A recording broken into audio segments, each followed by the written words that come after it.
Hi everyone, Matt Watson here from CarWow. Now, a car's 0 to 60 mile an hour time is a great way to illustrate its performance. But what are the fastest accelerating cars ever? I'm not just going to show you a bunch of brand new cars that'll all do 0 to 60 miles an hour in under 3 seconds. And I haven't included weird one-offs or track cars that you weren't allowed to drive on the road. I've also excluded some really old classic cars that are really slow by modern standards because...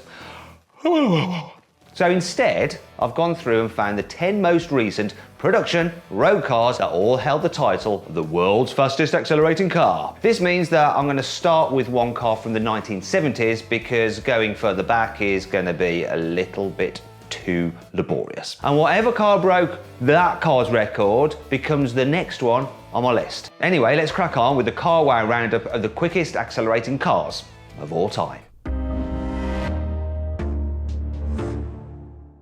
American cars don't have much of a reputation for going round corners particularly well, but they're ace in a straight line. And one of the quickest American cars of the 1970s was the Corvette C3 Ls6. Mainly because it had a 7.4 litre V8 with 425 horsepower, and its body was made out of fiberglass instead of steel, so it was really light. Floor it and you could do 0 to 60 miles an hour in just 5.3 seconds. Now I'm going to put that into perspective. It's almost exactly the same time as it takes a brand new BMW 330d Touring to do 0 to 60 miles an hour.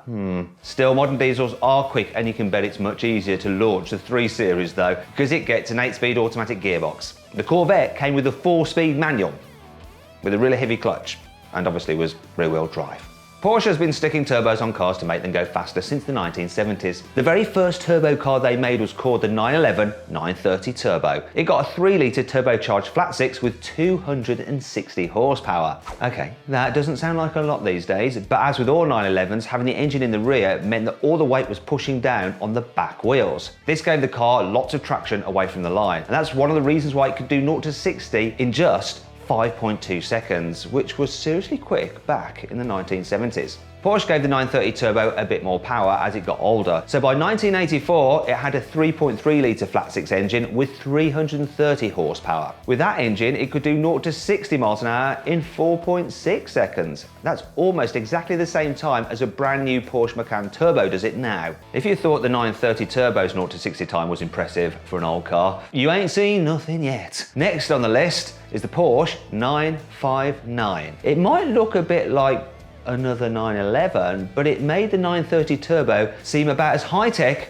as an abacus. It was the first Porsche with 4-wheel drive, and it also had Kevlar body panels and so many onboard computers it could probably fly the space shuttle. And its 2.8 litre twin-turbo flat 6 had 450 horsepower, which meant it took off like a rocket too. It absolutely smashed the 930 Turbo's 0 to 60 time by a full second. It did 0 to 60 in just 3.6 seconds. That's bonkers quick, even by today's standards. It's actually faster than a brand new 911 Carrera 4 can do 0 to 60 in. Now, if you click on the pop-out banner up there, you can see my in-depth video review of the new 911. If I say Bugatti, you probably think of Veyrons and Chirons. Yeah, but Bugatti also made a car back in the 90s called the EB110. This wedge-shaped supercar got a 3.5 litre V12 engine with 4 turbos on it, because 2's not enough, and 1 certainly is just wasting your time. As a result, it produced 560 horsepower. Good thing it also had 4-wheel drive to make sure it didn't just turn its tyres into smoke. This grippy setup meant that the EB110 could do 0 to 60 miles an hour in 3.4 seconds, which made it the fastest accelerating car in the world. Little fact, Michael Schumacher actually bought one. Good enough for Michael, probably good enough for most people, eh? The EB110 didn't hold the record for very long. It was actually beaten a year later by the most famous supercar of all time, the Mclaren F1. This carbon fibre 3-seater didn't get a load of turbos like the Bugatti, but it still had loads of power. Its naturally aspirated 6.1 litre BMW V12 made 627 horsepower. This meant it could do 0 to 60 miles an hour in 3.2 seconds, and it carried on going until it reached 240 miles an hour. This meant it wasn't just the quickest car to do 0 to 60, it also had the highest top speed of any road car ever made. What's especially impressive is the fact that it was McLaren's first ever road car. Their first go at it, and they just came in and smashed it. That's a bit like me doing one of these little videos and it ending up winning an Oscar. It's absolutely unbelievable, really. So it's no surprise that an F1 is worth more than £10 million now, if you can find one for sale.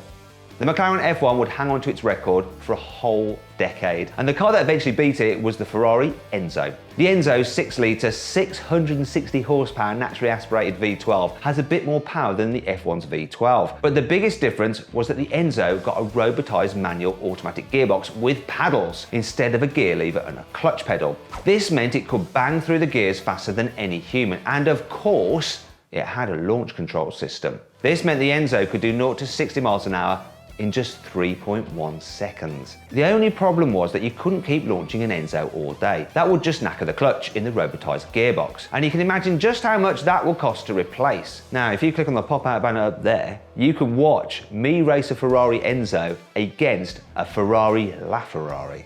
Or is it just called LaFerrari Ferrari? I don't know, just check out the video, it's blooming amazing. One of my favourite videos ever. The Ferrari Enzo was designed to be fast around racetrack, but the next car on this list was all about just going fast in a straight line, the good old-fashioned American way. It's called the SSC Ultimate Aero.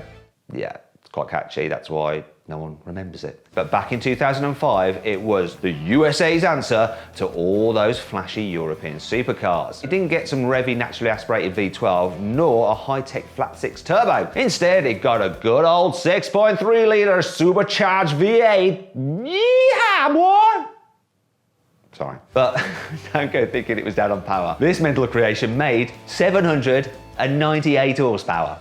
So much. And it sent all this power to the rear wheels through an old school 5-speed manual gearbox. So you had to nail the gear shift perfectly. If you did, the SSC would do 0 to 60 miles an hour in an incredible 2.8 seconds. I wonder how many people actually managed that though, getting that launch right.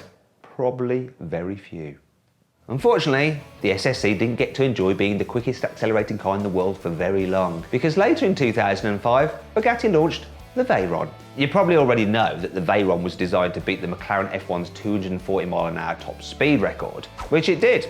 It could do 253 miles an hour. But making a car go really fast also makes it accelerate like a bullet. And the Veyron's quad-turbo 8-litre W16 engine made 1,001 horsepower. So it was the most powerful engine ever put in a production road car. And its four-wheel drive system and dual-clutch automatic gearbox with launch control meant it could do 0 to 60 miles an hour in just 2.5 seconds.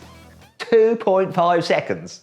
Madness. But all this engineering didn't come cheap. The Veyron cost more than £1 million when it was new. But you know what they say? You get what you pay for, right? And with the Veyron, you got the quickest accelerating car in the world and the one with the highest top speed ever. So probably worth £1 million, if you got £1 million to spare on a car. Any sane person would look at a Veyron and go, right lads, I reckon we did a good job there. We can all retire. But not Bugatti. They decided it needed to be even faster. So in 2016, they went back to the drawing board and cooked up the Chiron. This used the same basic chassis as the Veyron, but Bugatti revised all its aerodynamics and gave it some more power. A lot more power. The Chiron's 8-litre quad-turbo W16 engine now made 1,500 horsepower. That's 500 horsepower more. Half as much again as the original Veyron. This meant it could blast from 0 to 60 miles an hour in just 2.4 seconds. Anyway, Bugatti's just built a version of the Chiron that'll do more than 300 miles an hour. It's called the 300 Plus. That car's incredible. And if you click on the pop-out banner up there, you can see me going for a passenger ride in it. It's madness, watch it. Finally then, we come to the quickest accelerating car currently on sale. Now everyone knows that electric cars can be seriously fast off the line, but it's still pretty amazing to think that the car that beat the Chiron's 0 to 60 mile an hour time was the Tesla Model S Performance. The old Tesla Model S P100D was blooming quick. It would do 0 to 60 in 2.5 seconds, so the same as the original Veyron. But the latest model, with cheetah stance, lets you do 0 to 60 miles an hour in 2.3 seconds. That's in a 4-door family saloon that's eco-friendly. It's bonkers. And it's all down to the way that electric motors work. They produce a load of power and torque, and all this torque is available from 0 RPM. That's why they launch so hard, because there is no delay when you hit the accelerator. They just get straight down to the business. And that business is showing petrol power who's the boss. If you enjoyed the video, please give it a like. Also, comment below any kind of other videos you'd like us to do. If you want to watch some more videos, click on the windows there.